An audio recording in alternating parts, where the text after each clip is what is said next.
Hello, everybody, and welcome. This is the third YouTube session of 6th International Day edition of our Read for Pixels campaign. My name is Anusha Kandasivam. I am your moderator for this session. Through Read for Pixels, the Pixel Project is collaborating with 17 award-winning, best-selling women writers to raise awareness about violence against women and to raise funds for the Pixel Project to keep our efforts to end violence against women alive and kicking, as well as to help us reveal the first mystery celebrity male role model portrait in our Celebrity Male Role Model Pixel Reveal campaign. Now, I'll be telling you more about the Read for Pixels fundraiser a little later. We have lots and lots of exclusive author goodies. But meanwhile, if you want to find out more about the Pixel Project, you can visit our website, www.thepixelproject.net. Okay, so today's YouTube session is a very special one because it is only our third Read for Pixels author panel session. Multi-author panel sessions are a recent addition to the Read for Pixels program. We created this session to be an accessible resource for writers interested in writing about female characters and approaching themes such as misogyny, sexism, gender, and violence against women with depth, empathy, and accuracy. So what better topic for our third Read for Pixels panel session than writing YA fantasy in the age of Me Too? We have an excellent panel today. Here is everyone. So here to take part in the discussion are three beloved award-winning best-selling YA authors who have set the standard for YA fantasy over the years. We have Kendare Blake. She is the #1 New York best-selling author of the 3 Dark Crown series, the Anna Dressed in Blood duology, and the Goddess of War trilogy. She lives and writes in Washington with 2 dogs, 2 cats, and a husband. And we have PC Cast. She is the best-selling, award-winning fantasy and paranormal romance author. With her daughter Christine Cast, she is the author of the House of Night franchise of books, which is currently in production as a live-action TV series. Their novels are now New York Times and USA Today bestsellers. She's been awarded the Oklahoma Book Award, the YALSA Quick Pick for Reluctant Readers, Romantic Times Reviewers Choice Award, the Prism, Hot Medallion, Daphne du Maurier, Booksellers Best, and Laurel Wreath, and so many things, because that's how awesome she is. And we have Tamora Pierce. Tamora is the #1 New York Times bestselling author of more than 18 novels set in the fantasy realm of Turtle.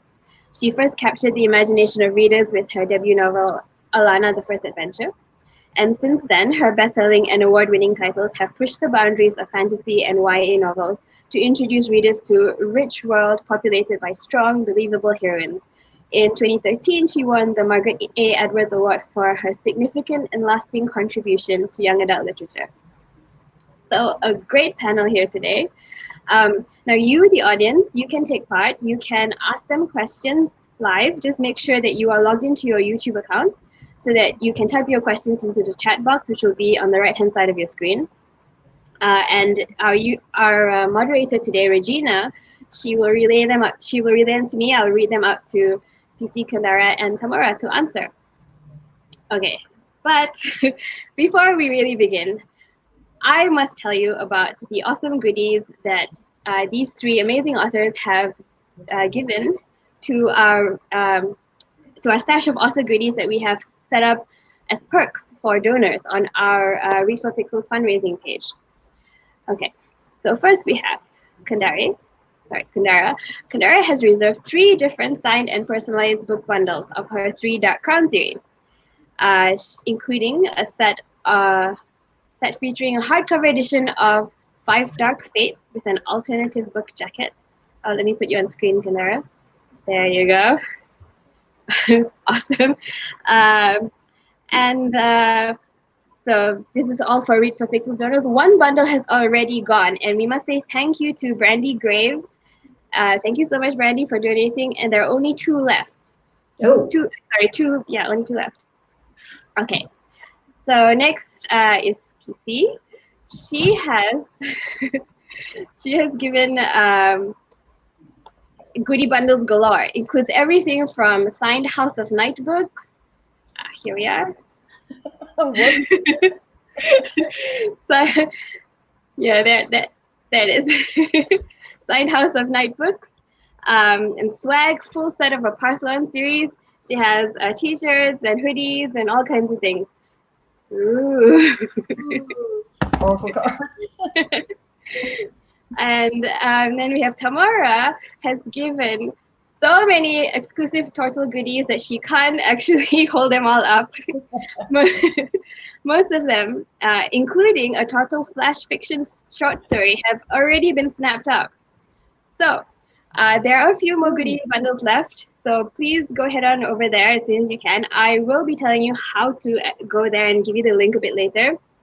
But yeah, so keep that in mind. Please do give generously. All funds go towards the Pixel Project's work to help end violence against women, and including the Read for Pixels campaign. Oh, and I must thank everybody who has donated so far. We have reached $3,315 towards our $5,000 goal so far. That's 66% of the way there. We're almost there. Thank you so much.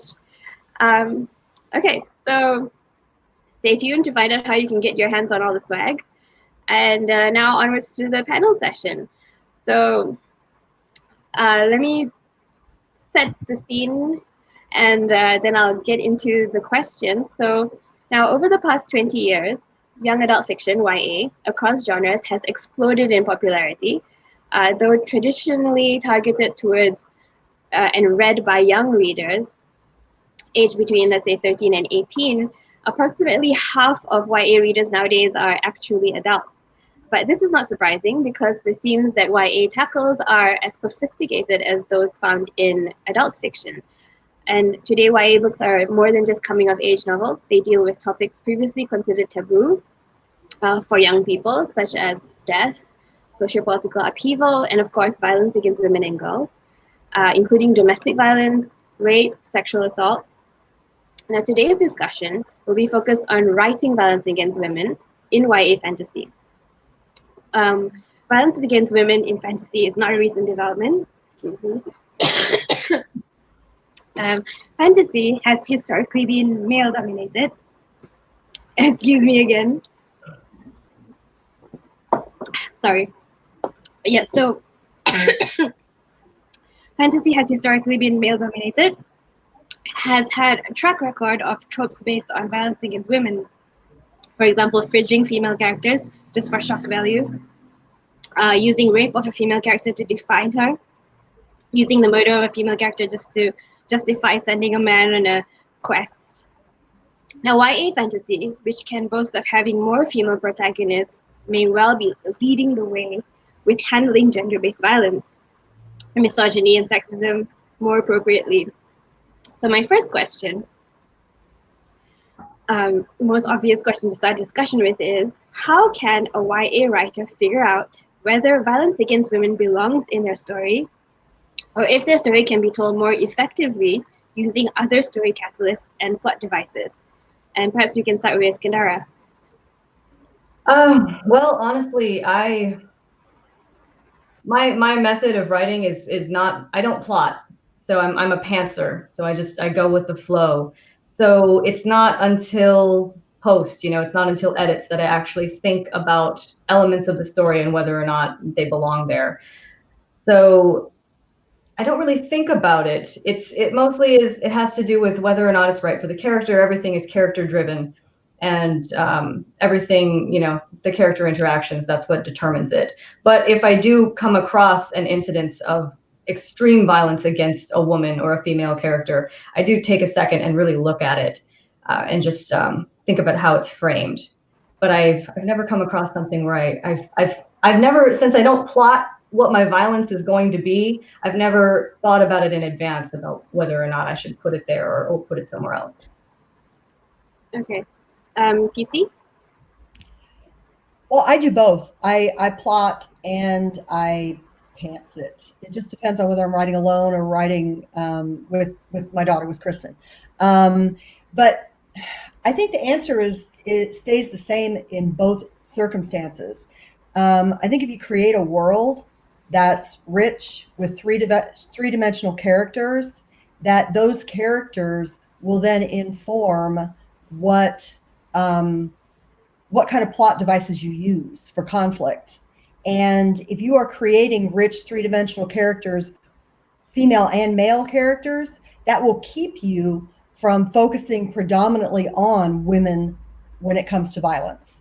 So that's what I do. And I acknowledge that a lot of us add violence to our books because it's realism, because that's what happens against women. We all know it. And I mean, I'm a victim of sexual abuse myself. I'm a survivor.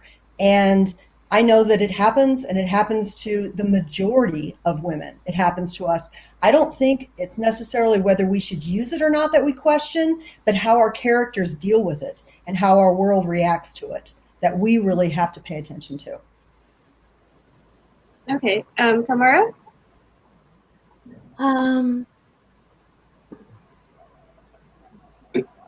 You've had some violence against women in your books, I know. Yes. How did you include it? Did you think about it first, or did it just happen? And how did you manage to, make it not gratuitous? When I was a kid, my dad had 3 daughters, so I was the oldest son. And I learned things. Well, he tried to teach me fishing. I learned to put together models. He introduced me to Edgar Rice Burroughs and Tarzan. He introduced me to Robin Hood. We watched the same TV shows together. He hooked me on Star Trek. And I love these things. He introduced me to the Arabian Nights. And I read the books. I saw the TV shows. We talked about them. And one day he caught me telling stories to myself as I did dishes. And rather than say to me, people will think you're nuts if you talk to yourself, he suggested I write a book. And I didn't know it was supposed to be hard. I found that out later. And I asked him what I should write about. And he thought about it, and he said, how about travels in a time machine? And he knew I could do it because he knew what I liked.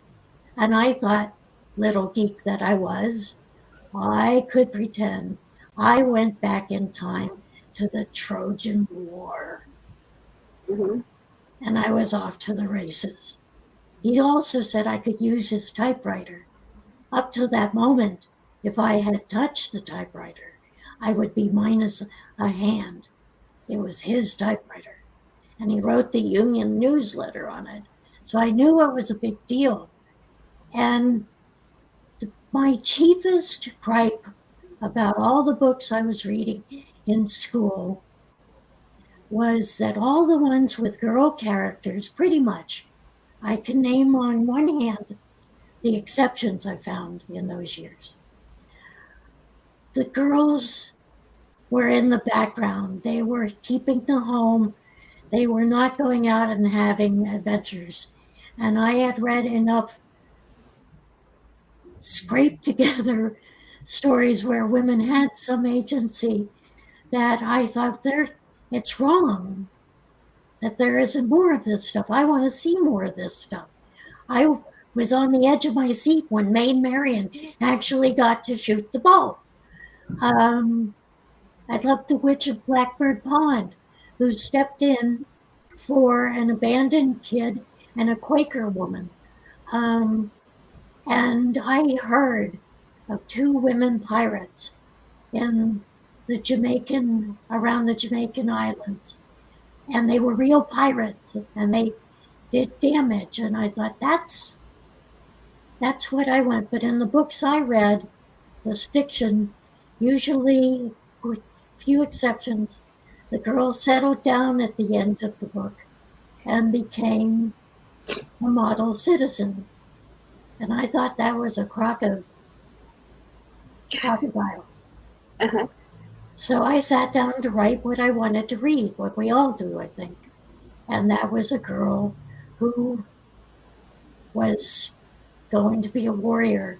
And because I also am very well grounded in history, I put her setting as being a world where girls had once been knights, but not anymore.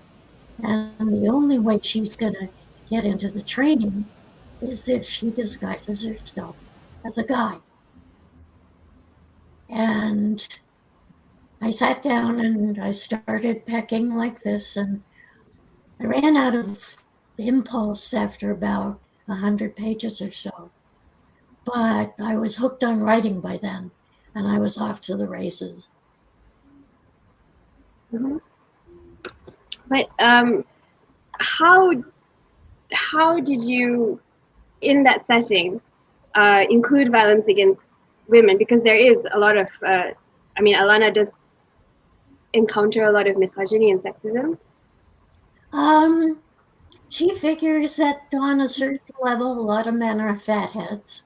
Mm. She has Miles, one of her teachers, to give her a different opinion. A couple of her male friends are holding an open mind for one reason or another. And she just figures, well, men are like this. But I had to make openings, especially Mm. in her first two books, where she is living in a pretty much all male situation, for her to encounter women and learn from them. And so the woman who keeps house for the pages, she takes her under her wing, not knowing that Alan is a her. And she meets her friend George's mother when she discovers an unexpected change in her body physique and freaks out because she thinks she's dying. So she finds female friends. Mm. They find her, and they are unusual because when they find out who and what she really is, they don't flip out. They think she's nuts, but they're still friends. So she sees women from a very different point of view than other girls or even the guys that she works out with. Which does reflect, like you were saying, PC, it does reflect realism, violence, and this kind of interaction with women, in fact, reflects the real world. My next question is, now, all of your books and many YA fantasy books feature some kind of violence or trauma, whether it's in the character's past or it's something that happens to them in the story itself. What are the particular pitfalls that YA writers face when using violence against women in their stories, and how do you think these pitfalls can be avoided? Maybe you go back to Kendare again. Well, since our protagonists are generally girls, I mean, as you go through as a reader, you really identify often with the protagonist of the story, and you really care about them. So anything particularly traumatic that happens to your protagonist through the course of the story can potentially be very upsetting to the readers along with it. So, well, and to the writers, I find it very upsetting myself. Sorry, what was the crux of the question? What are the pitfalls that writers could fall into when they try to add violence against women into their story, and how could they possibly be avoided? Well, I'm not really sure, because I mean, one of the obvious pitfalls is if it's gratuitous, or if it's handled callously, or if it serves less, if the violence against the female character is less about her and more about enriching another character's story.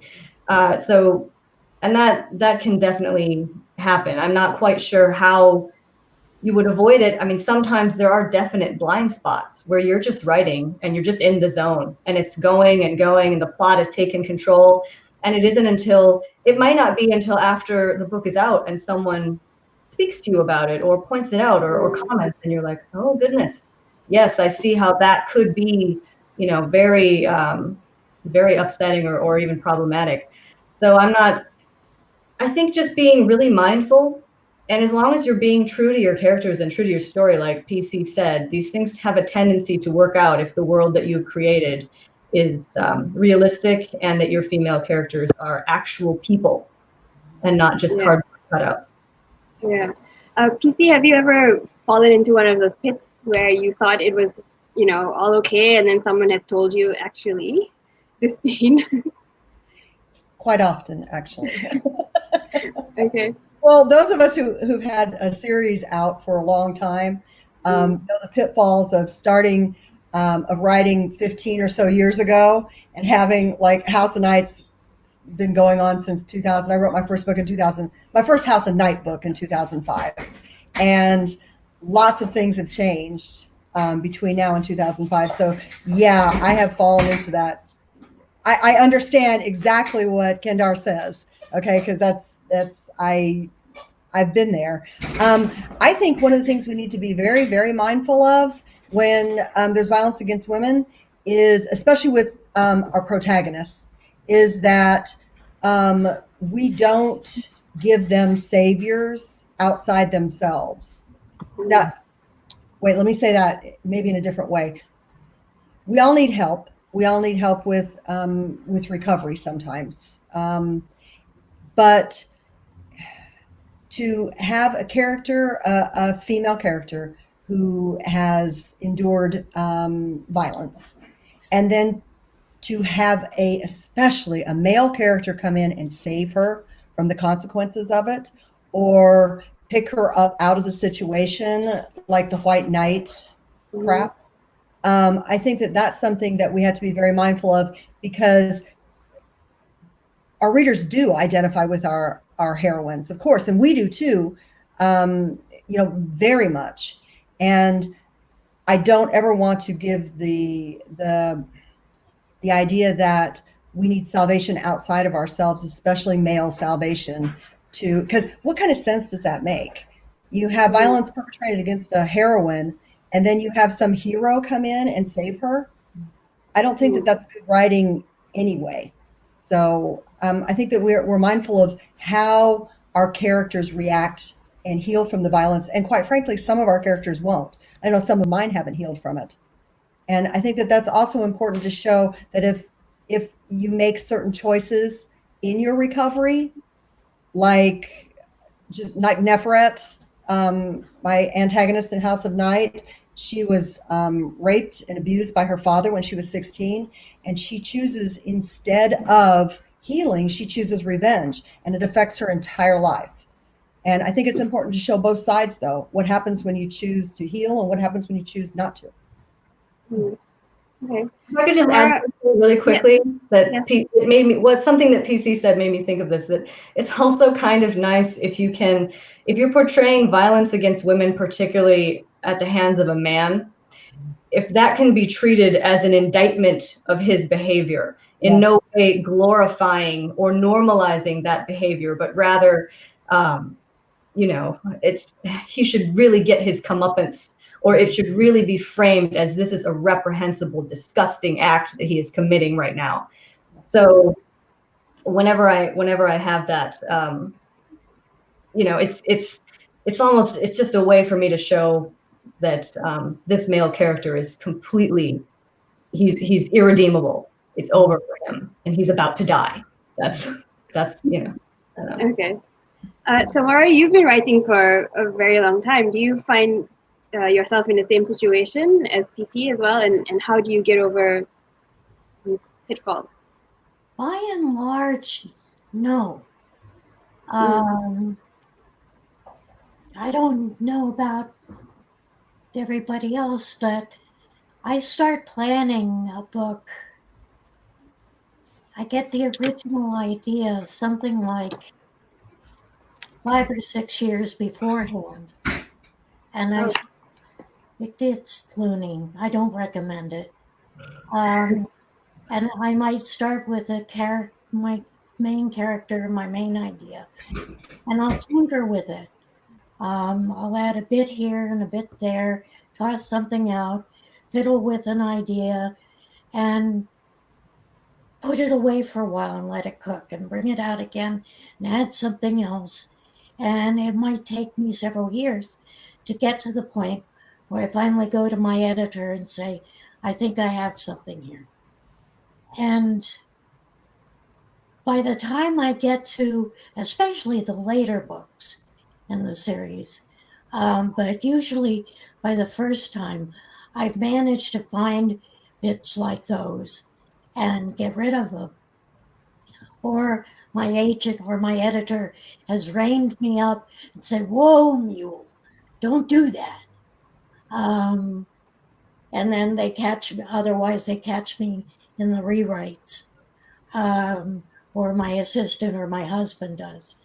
And I listen, because if I've ignored my own inner alarm bell, they know me well enough to tell me, no, stop, you're going awry. But also the characters tend to carry me through, and they'll stop and they'll say, I know this sounds too precious, but really they will stop and say, no, I'm not doing that. That's wrong. Yeah. So I suppose the best thing is to listen to the voices around you and in yourself and in your characters. Well, I see what's right. We all get carried away. We all go, oh, this will show them. And you have to go with how the characters go and how the story wants to go.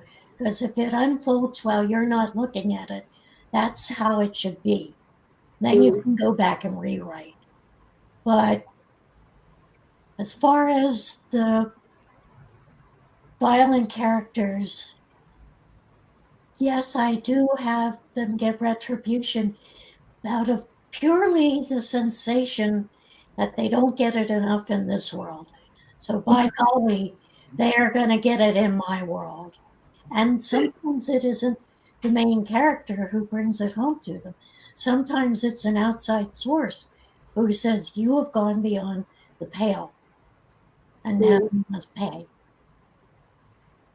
Speaking of retribution and what Kendare said just now of making it very clear that the violence is a reprehensible act, what do you think are some of the techniques that YA writers can use to diffuse or turn toxic tropes of violence against women on its head if the story calls for the inclusion of, say, rape or domestic violence?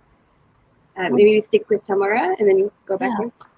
One way you can do it, and it's particularly powerful when you're dealing with teenagers, is to have their the offender's fellows turn on him. That shoving out from the crowd, that expulsion from the group, is a hard thing for a teenager to deal with.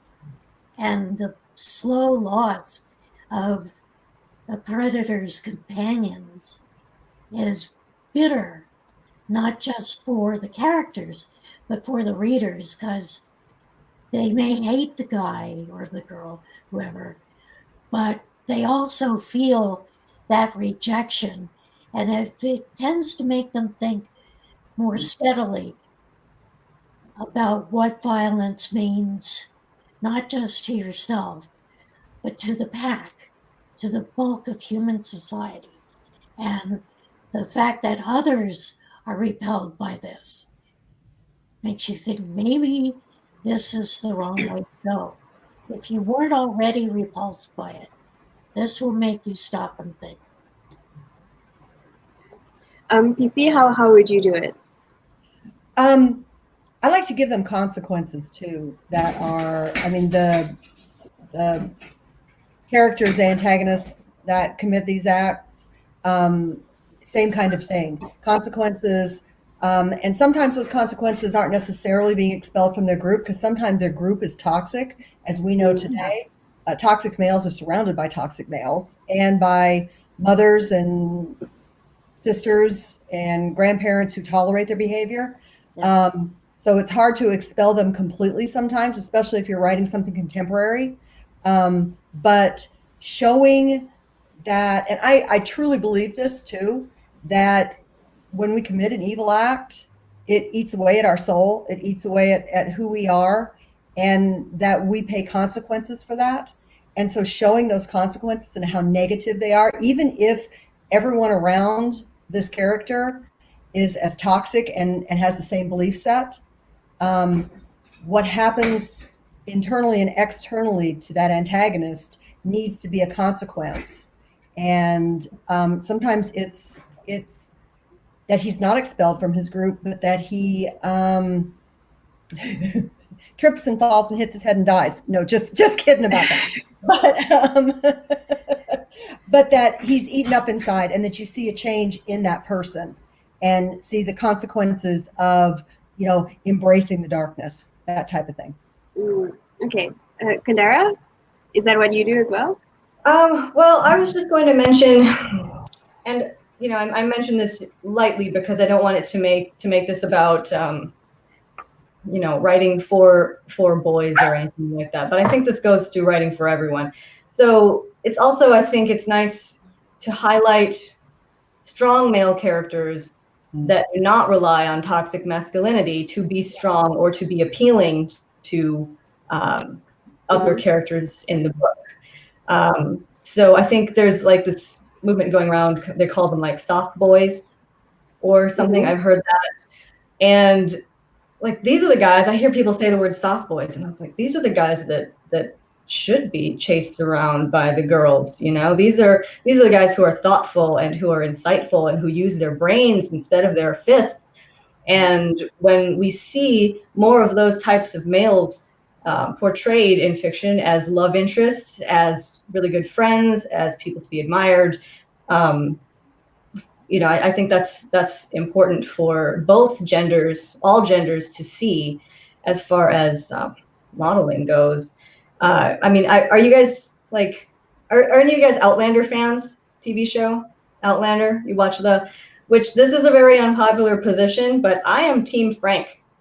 Okay, like Jamie's fine, he's cute and everything, but he's like a trainable puppy. Okay, Frank is like the evolved wolf who shows up at your door in like a 3-piece suit and asks you how your PhD studies are going. Like he's like that cerebral guy that we should all be going for. And the whole time I'm like, Claire, what are you doing? You have this great, supportive, very, very, he was so ahead of his time as far as that. So I don't know. I kind of went off topic there, but that always gets me. I'm just thinking about it a little bit because Outlander the new season just came out. I'm like, I miss Frank so much. Okay. No, but we were talking about a similar thing before we went live about how populating your stories with characters that you want young people to be like.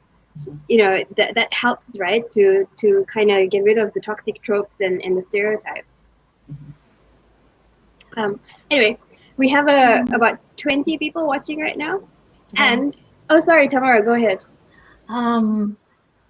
Every now and then, far more often than I really appreciate, because I don't, somebody, a parent, will come up and say to me, I really love your books, but would you please write more books with boy characters, because my son doesn't really want to read books with girl heroes. And I have to swallow the many bad words that immediately come to my mouth. There's a reason that the internet circulates Tammy Pierce as a potty mouth, and it's not made up. But I say, I am doing currently a male hero and paying bitterly for it. But also, 2 of my girls are training to be knights, and one of them is a cop. They are surrounded, just because of their fields of work, by male characters of all kinds. Ones that are comfortable working with women and ones that are not, ones that are like, look, can we just get the job done and go home? The real world is a mix. It's not all one and another. And I think that by concentrating on one sexual preference or one sexuality over another, we do our readers a disservice and I'm using this very generally, not applying to you folks, but you're doing your kids wrong if you look for books that have only one kind of hero and one kind of antagonist. So I don't get these parents. It's like, and if you don't see that about my stuff, there are barrels and barrels of books out there with boy heroes, the poor things. And you don't need me. Yeah, that's true. What you've just said kind of relates to a question that we have from the audience, specifically to you, Tamora. Christine B asks, how has outside reactions to your books and violence against women specifically have changed over the years? Did you encounter any resistance or judgment before that you do not encounter now? Actually, no. I was sort of, the weird circus monkey you display on the shelves at the beginning. But when people say, you're an original, I'm saying, hello, Barbara Hambley, Robin McKinley, and I name the other women who were writing female heroes at the time I started out. Oh, no, really, go check them out. Buy their books. Tell people about them. And slowly but surely, other women started coming into fantasy, writing female heroes, not the kind of women that got plastered against walls like flies. And I got to the point where I could pick up an adult book and agreeably be welcomed by active women characters. And there were more female heroes showing up in YA. It has changed markedly. I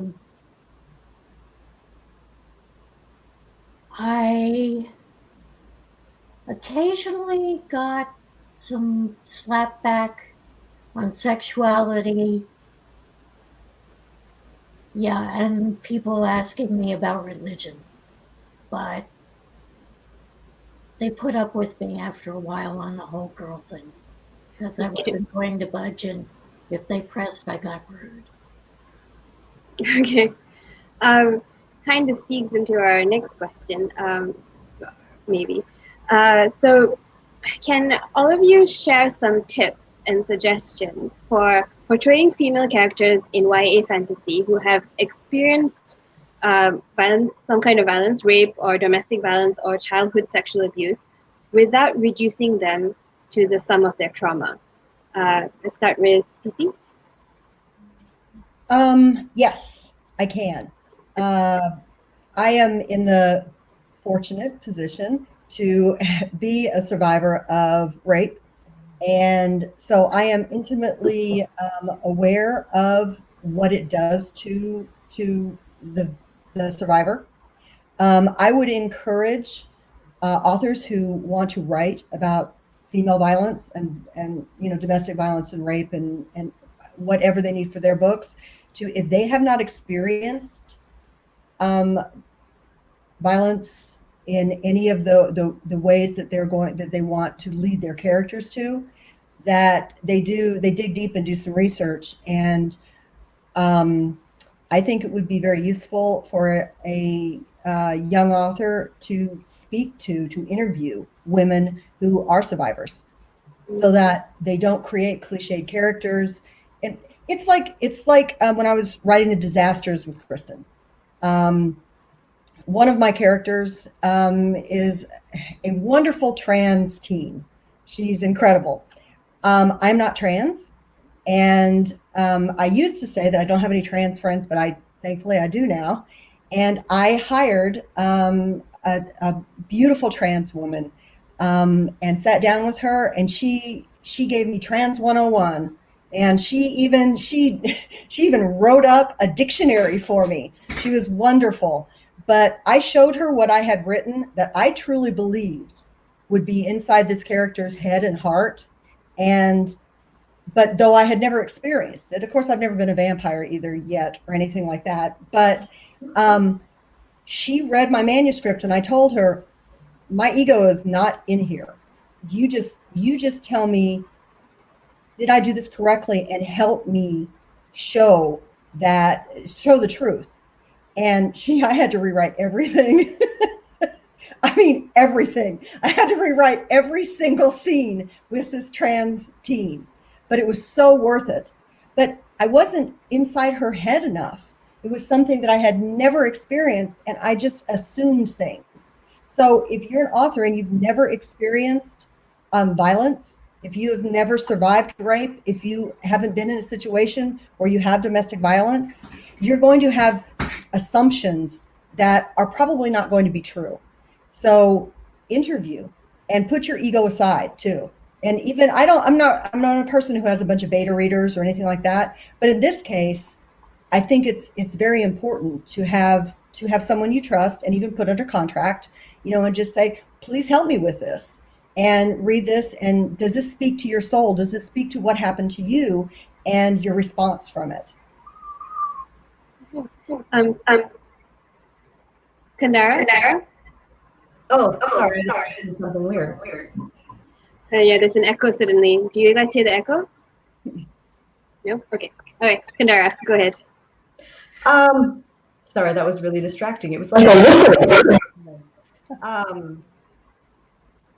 yes to what PC said. I agree wholeheartly. And then to add to it, it also still comes down to treating your characters as real people, as fully formed, fully dimensional, complicated human beings. So just not reducing any of your characters down to one thing or another. If you spend enough time with your characters before you start writing or through revisions, I'm the type of writer who will spend maybe even years getting to know a character, just having them pop up in my head and say a few words over the course of a few years before I start putting things down on paper. But if you're not like that, there's just enough time to catch that in redrafting, or by the time you finish a draft, you're going to know your character so much better than you did when you started. So you're going to have a better sense of what rings true for them the more time you spend with them and the more you go through it.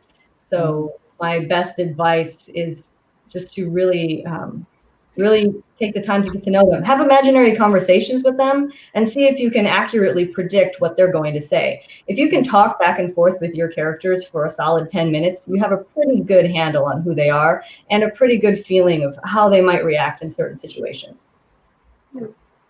Okay, that's interesting. Tamora, how have you managed to write these characters without reducing them to the sum of their traumas? I've talked with a lot of people through the ages, so I've picked up a great deal of stuff. I had one interesting encounter with a gay reader who privately mailed me and gave me royal hell for a gay character I had in one of my books. And I wrote back and I explained my thought process and I apologized. And I said, can I come to you if I do this again and get your opinion? And he says, sure. A couple months later, he came back to me and he says, I reread the book. And you know what?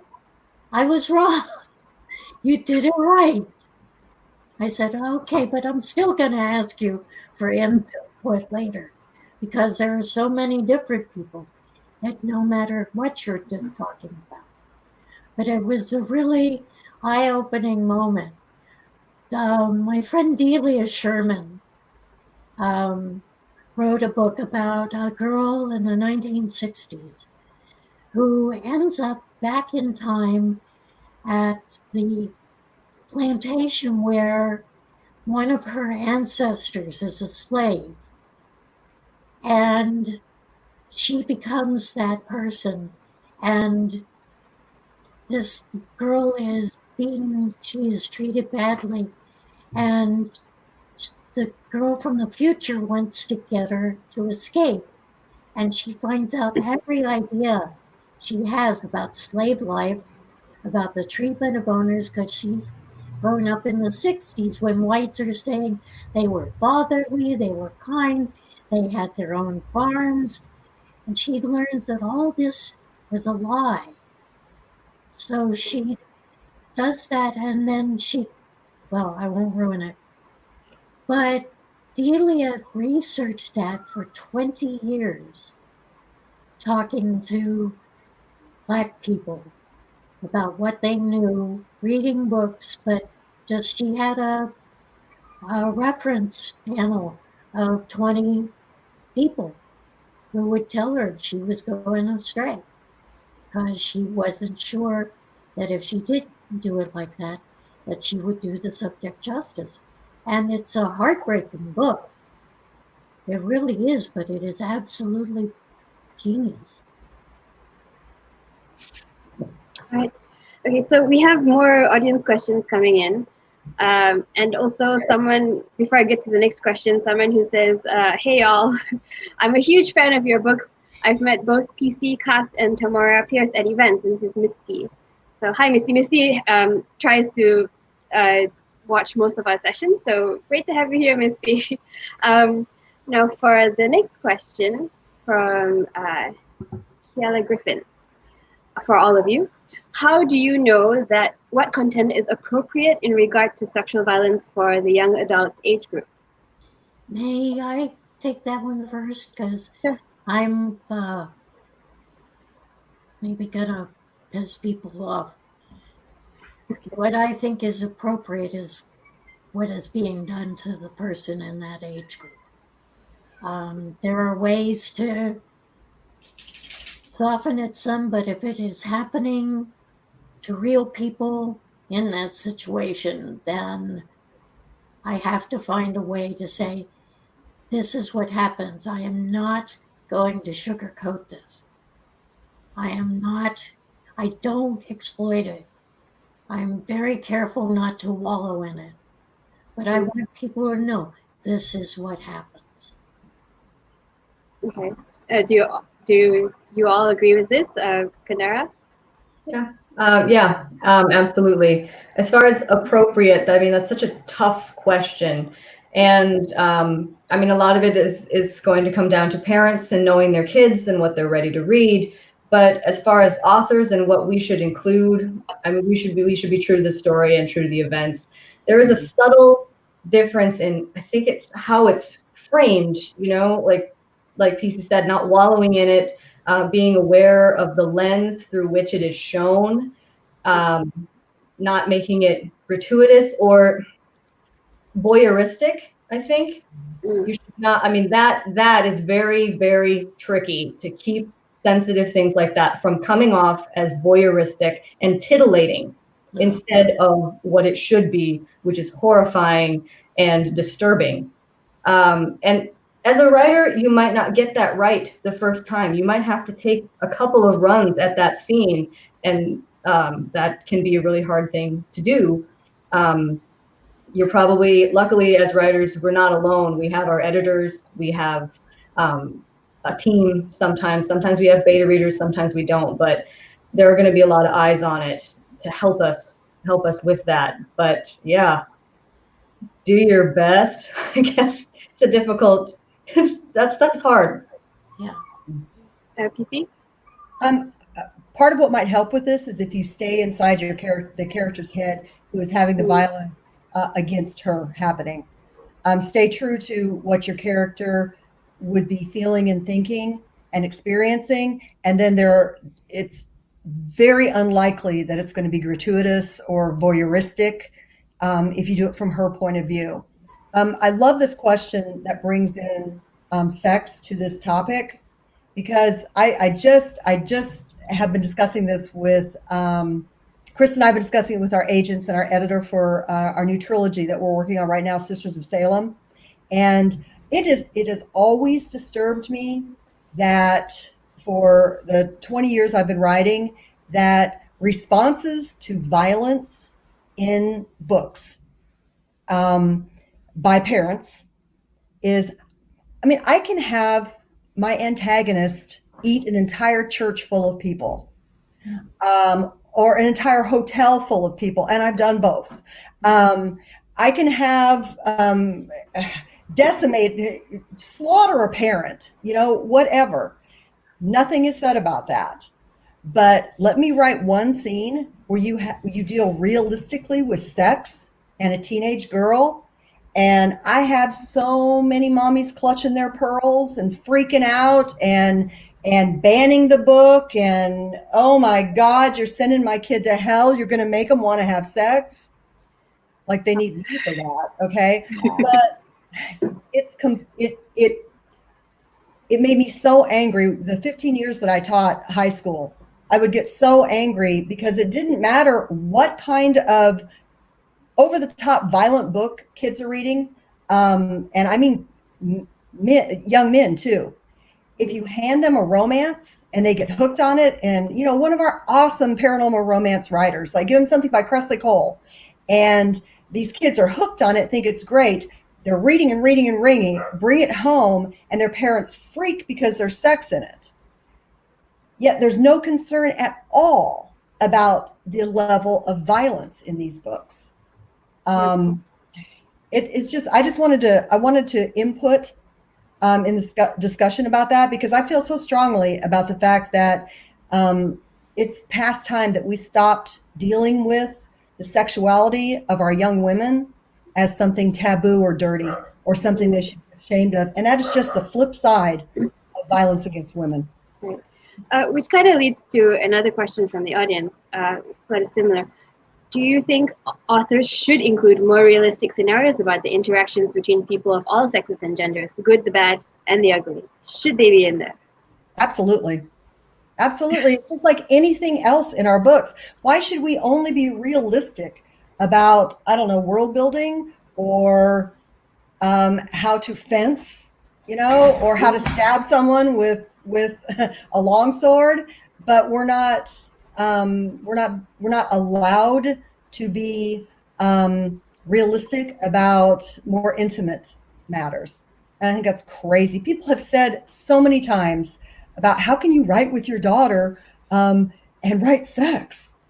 Okay, because I actually have spoken to my daughter about sex.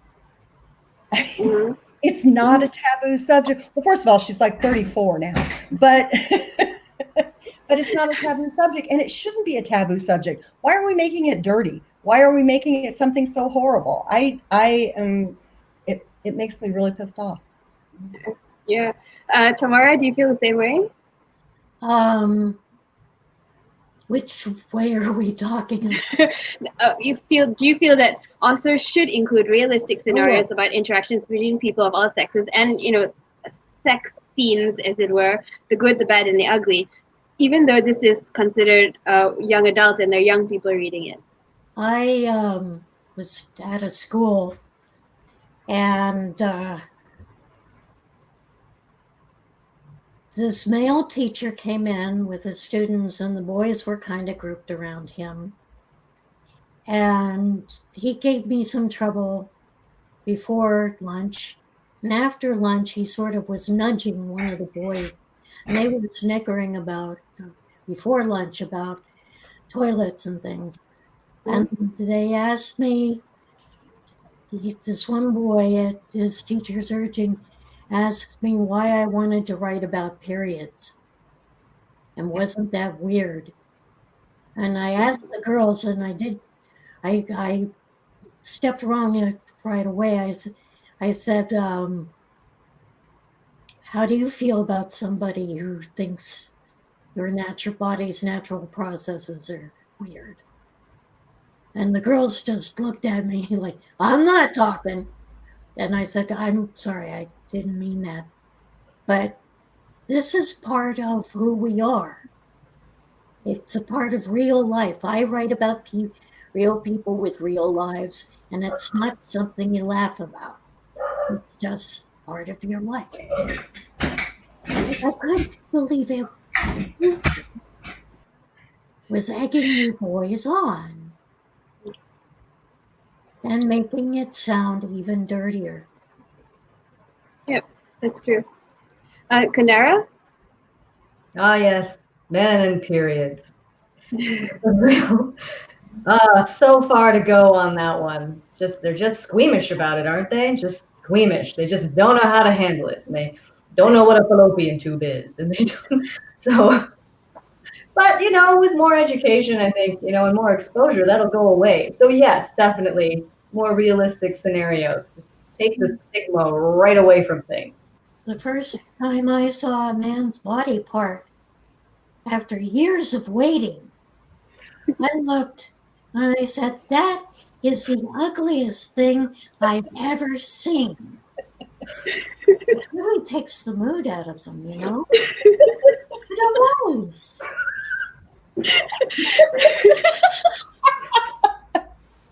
Well, it was. I see where you're coming from, though.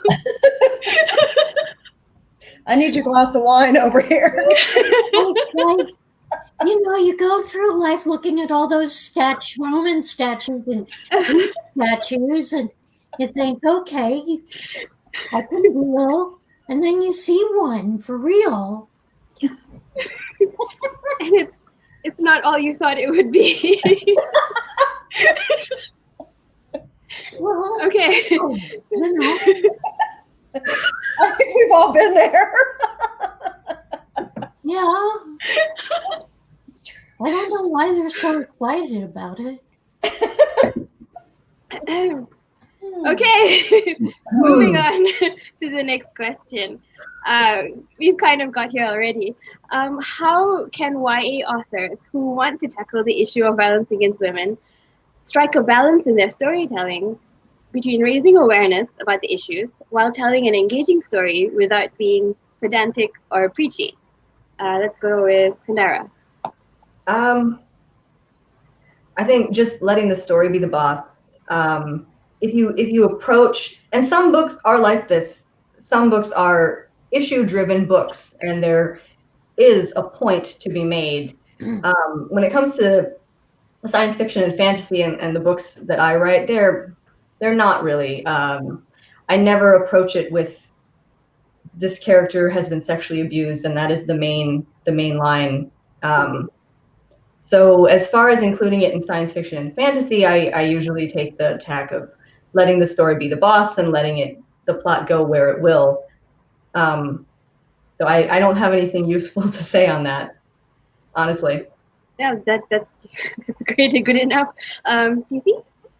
I think that if you work on your tools as a writer, that won't be an issue. If you fill up your toolbox with the ability to create three-dimensional characters, to world build, and then stick with your own world's Bible and find your voice and your characters' voices, I think that will, then the problematic part will be a moot point. Then you won't have to deal with that. And rewriting is your friend. Yeah. Over and over again. Like what Anne Lamott has a whole chapter in Bird by Bird called Shitty First Drafts. It's the truth. Yeah. Okay. Tamora, go on. I go with what the story tells me. I've been known once or twice or 3 or 4 times to do what I wanted, and it always turned up wrong. And I would have to go back and take it apart and do it again the way the book wanted. And it always took me more time. So I've just learned not to argue with the darn thing. Just go with it, because in the end, it will be right and I will be wrong. Okay. These are good tips. Okay, so let's move on to, let's talk about the issue of consent. When it comes to writing romance, YA, including fantasy young adult, is often criticized for falling back on tired tropes such as love triangle, enemies to lovers, the will they or won't they game where the balance of power is generally on the side of the boy. Some critics may even go as far to point out that the issue of consent is glazed over or completely absent in romances in YA books, including YA fantasy. Do you think that consent is an issue that YA writers have started tackling successfully in recent years? PC. Yeah, I certainly do. I think that we have a incredibly strong team of best-selling YA authors right now and up-and-coming YA authors who are writing very credibly on this subject. And I mean, I was trying to think of a YA book I've written recently that doesn't involve some sort of consent. And of course, it shouldn't be like, you have my consent to kiss me now. You know, it's not that kind of stuff. It's for real consent. Like, let's show that he's manipulating her and have her speak out and say no. Or let's show that he's manipulating her and the consequences, the negative consequences of that if she doesn't understand the manipulation. But yeah, I think that in general we're doing a really good job of this. And like I said, I can't think of someone I've read right recently, and I read a lot of YA, so that doesn't handle it well. I think that might be I think and I hope that is a thing of the past, not including it. Okay, and Kendare? Yeah, I really think that there are so many YA authors who are doing a great job of tackling a lot of these issues that haven't even, I mean, what, a decade ago, you know, consent had a totally different meaning. 20 years ago, sexual assault had a totally different meaning. Some of us who were sexually assaulted way back then didn't even realize that would be considered sexual assault because the definition has totally changed. And then we look back on something that happened and we're like, hey, oh yes. So the conversation has changed, the tone has changed. If you want to find an example of somebody who's really doing some fantastic stuff, I'm going to say Alana K. Arnold. Red Hood just released this week. And on the topic of menstruation, it deals with, well, it's like a Red Riding Hood retelling. And Riding Hood in this fairy tale is a wolf hunter, and she becomes most powerful during her menstrual cycle. She achieves her powers during her menstrual cycle, and there's a lot of sex positivity and just female empowerment and embracing that kind of womanly stuff. So yeah, I don't think there's a lot to be afraid of tackling anymore. Ooh, that's awesome. I'm going to grab that book. Right? Yes, so excited. Yeah, that sounds great. Yeah. Tamora? I haven't had to really deal with it in a long time because I've been mired in the Numer books. I don't think it's unusual, but as far as things go with him, he's just been an innately considerate person about his female companions. And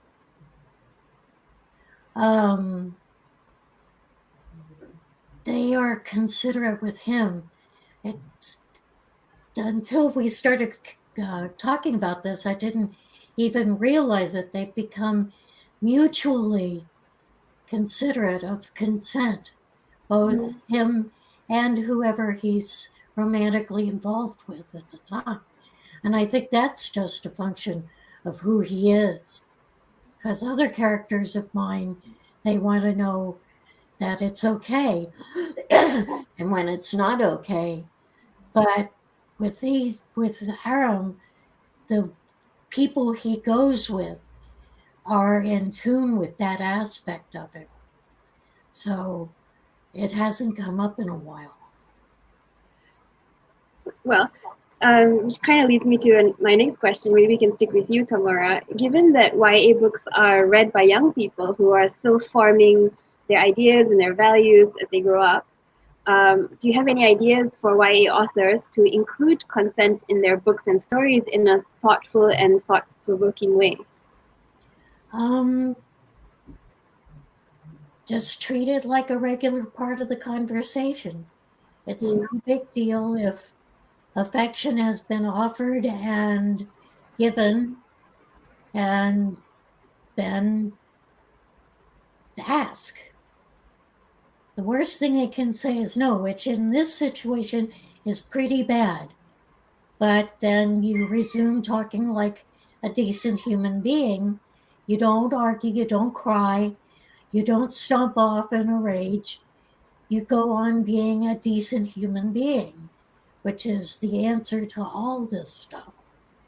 If you like this person enough to ask, then you like them enough to talk to them about normal things afterwards and relieve the situation of awkwardness. Respect his or her right to say, I don't feel like doing that, or I don't think of you that way, or no, please don't. PC, do you have any ideas you can share?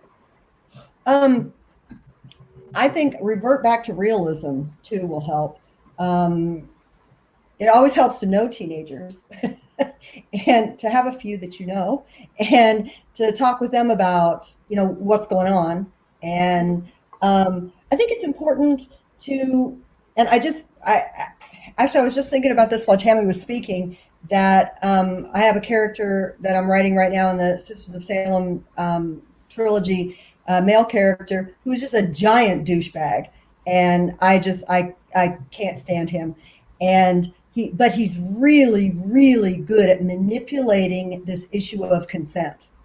That his first response to his love interest's reticence to be physical with him is perfect. Is, hey, I understand. I care about who you are. I want you to be comfortable.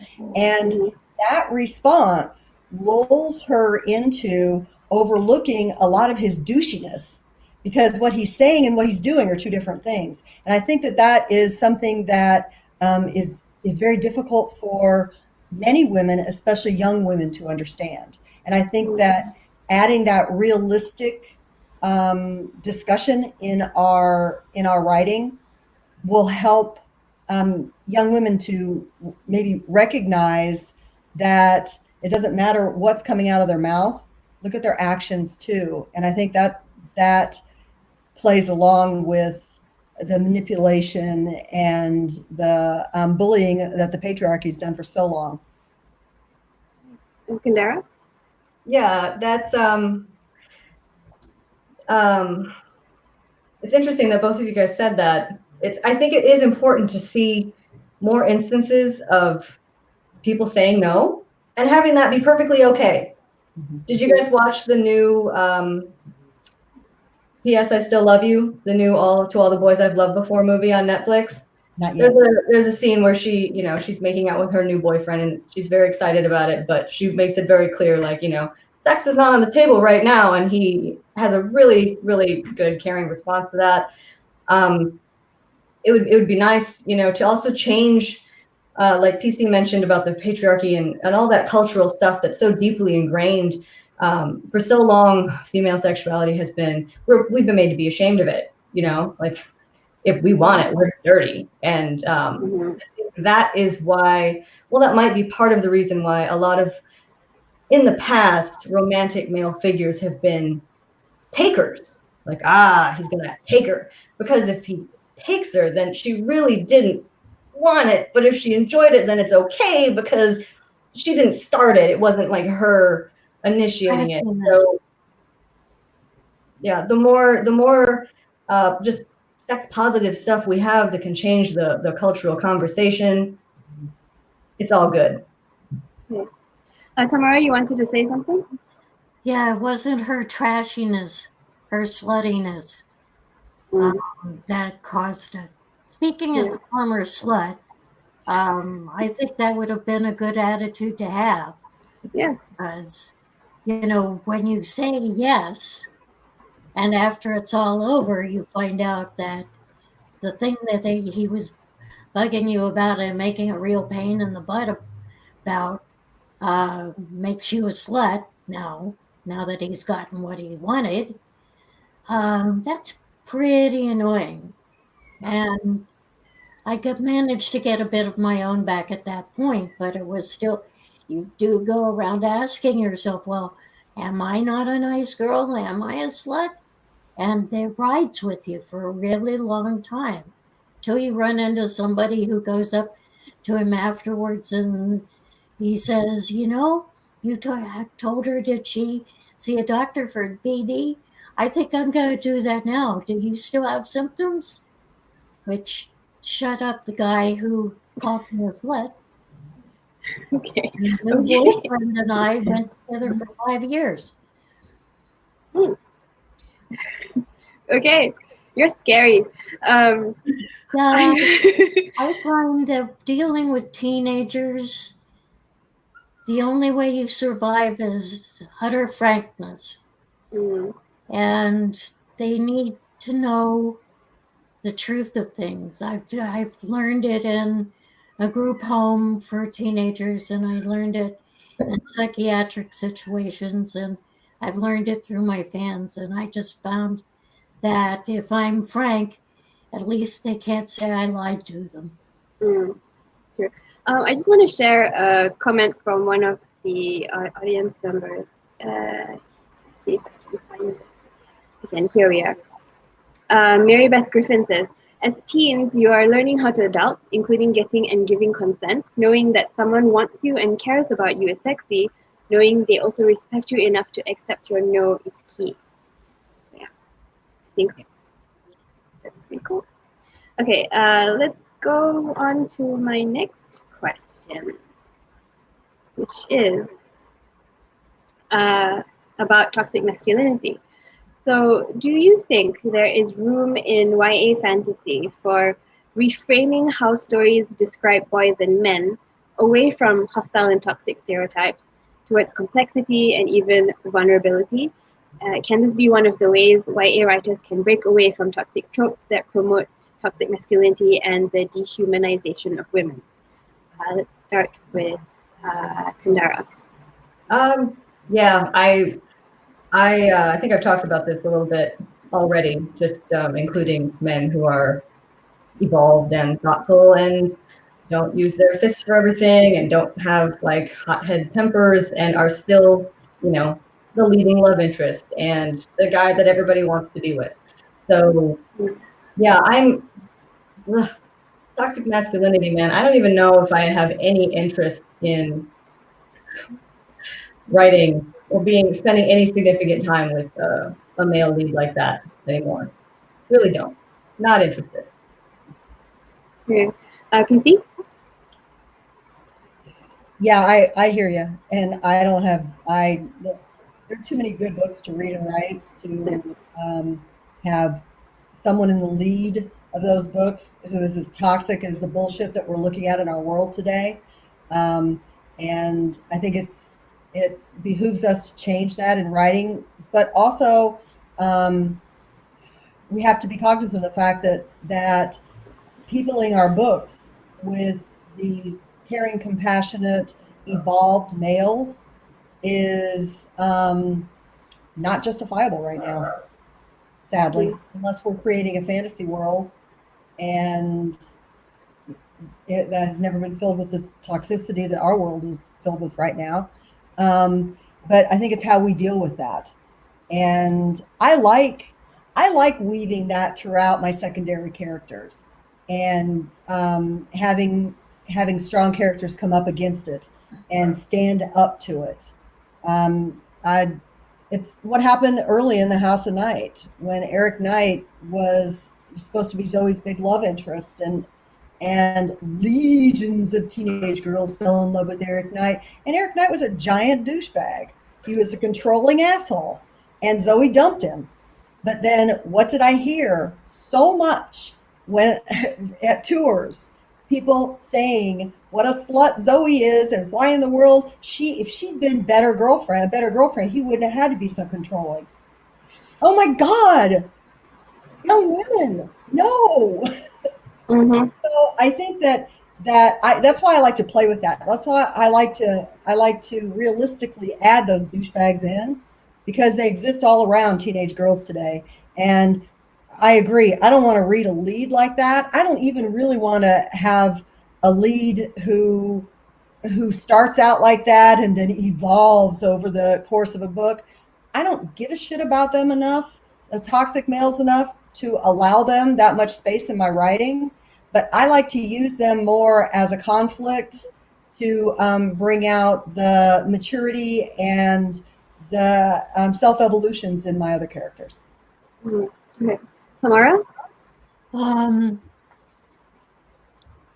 I always use them as subsidiary characters because, especially when you go into so many macho fields as my girls, you're going to run into them because such people feel they're only defined by their macho-ness.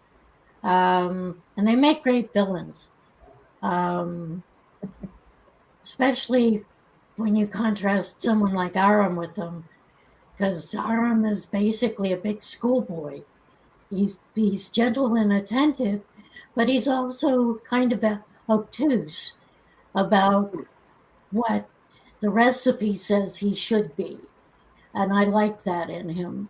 But he's also up against these other macho guys who think that if they grunt and strut enough, they'll produce warlike devices and conquer the world. And in any universe, made up one or ours, that's just a recipe for disaster. I have been accused in my Three Dark Crowns series of being unable to write a decent male character, which I take offense to that on behalf I of. do too, because I love that series. I love them all.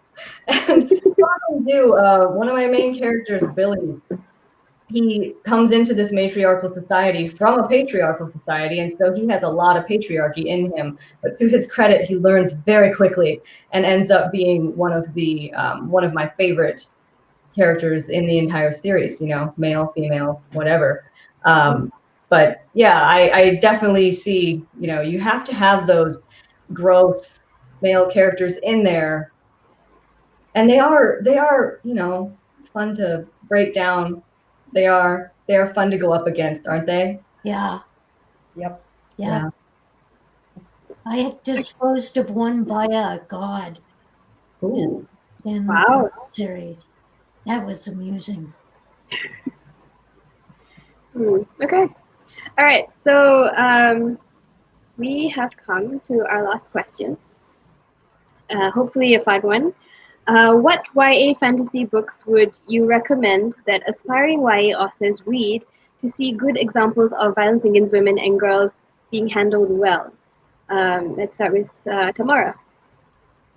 Okay.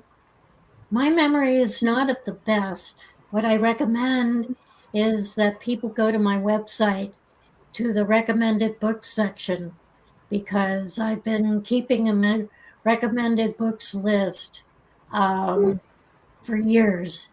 And all the books that I think are well worth people's time and trouble are there.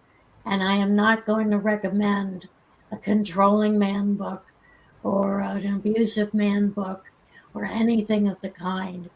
I'm going to recommend books where people make an effort to understand, excuse me, one another and to try to make a difference in the world without being sappy.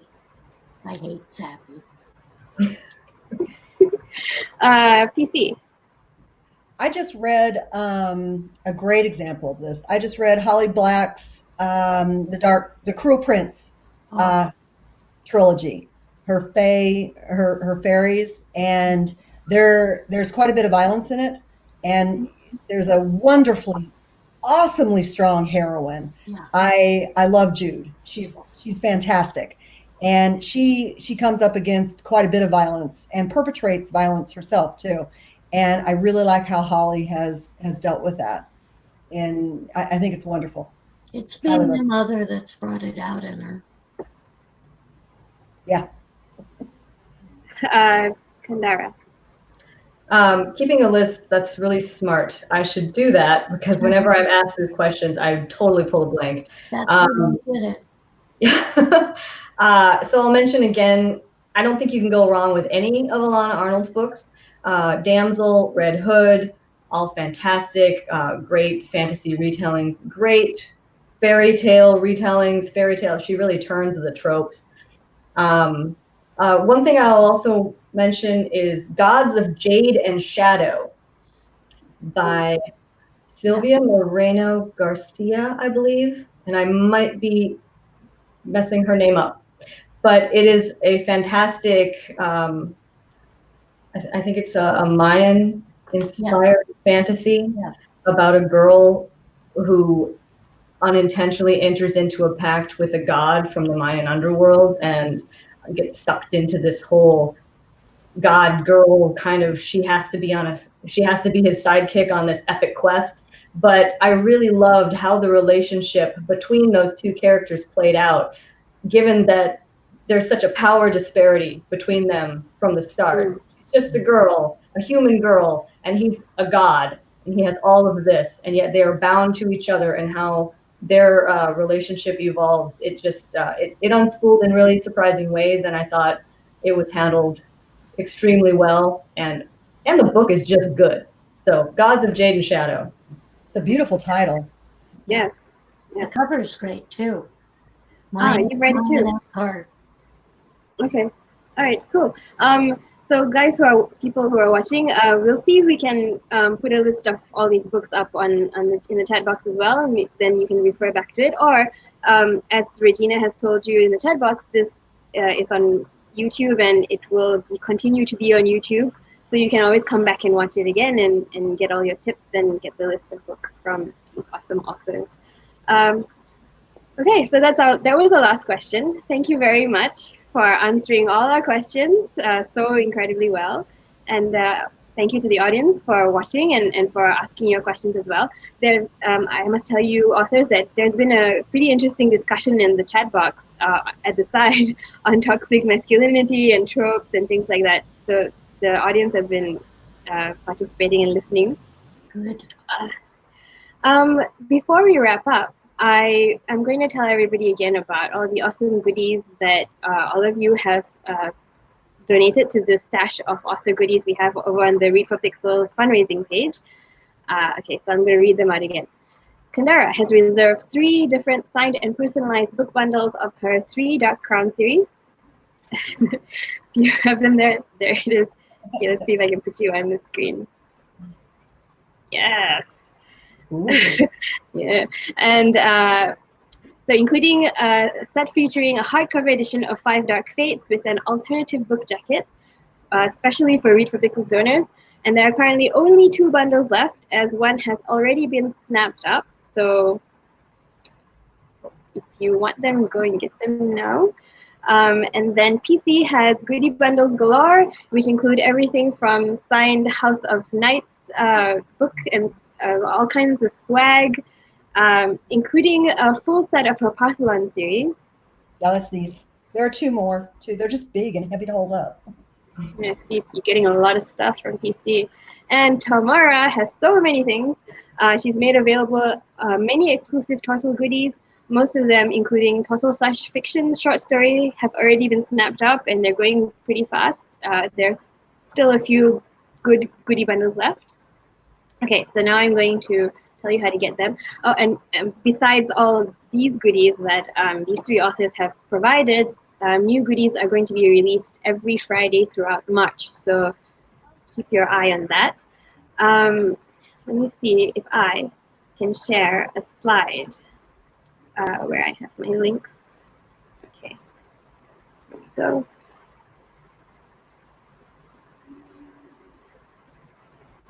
There you are. So head over to our Rally Up page.